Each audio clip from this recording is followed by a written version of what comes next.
We said that the tests are the best description for the project.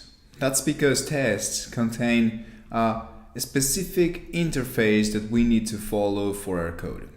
For example, in this particular project, we know that we have to build a calculator, as we see here. But I'm going to ask you a question. What happens if we provide an invalid parameter or an invalid operation? We don't know. The description cannot tell us everything.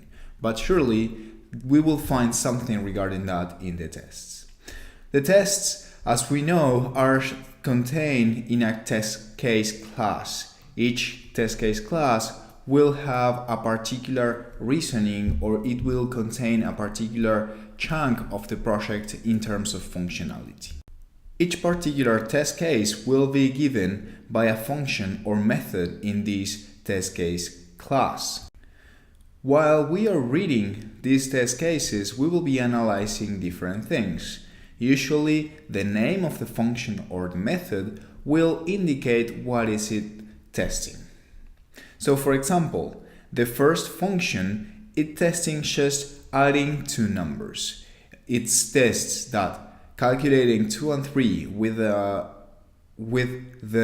operation add will return a result that is equals to 5. We read this in this way. We first calculate the results of this operation. And then we have an assertion. We are asserting that this result should be equal than 5. If this condition is not met, this test will raise an error. We have a variety of tests. For example, we're testing what happens with negative numbers, and we're testing also different types of operations.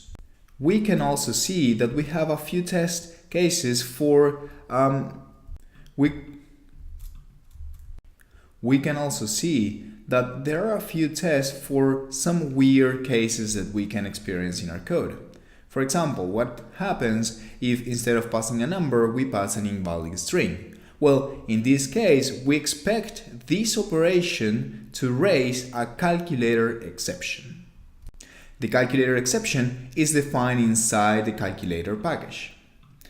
In this other case, we are testing what happens when we pass an invalid operation. In this case, what should happen is that this computation or calculation should raise an invalid operation exception.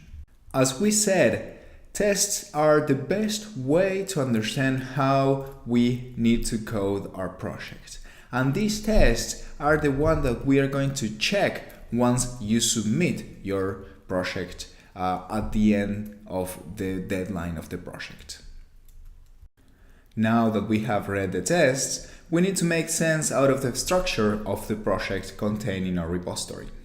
In this case, we see that all the important functions, definitions, exceptions are imported from one central package, in this case, calculator.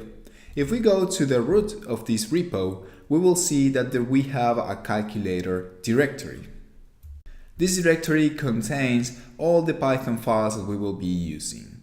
You can always add or remove files from this package as long as you respect the general interface that we require in the tests. So for example, in this case, we need to import the calculate function and the calculator exception and invalid operation exceptions from the calculator package. As long as you respect this, you are free to change whatever you want.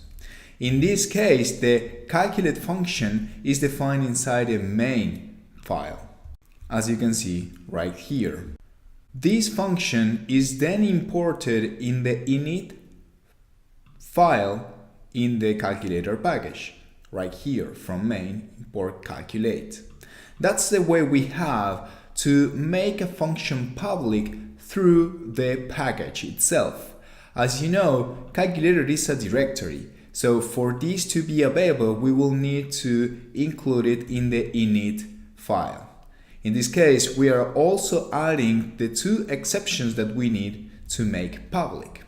So generally speaking, if you have a package, in this case the calculator, and you need to make a few things public, you just have to import them in the init.py file.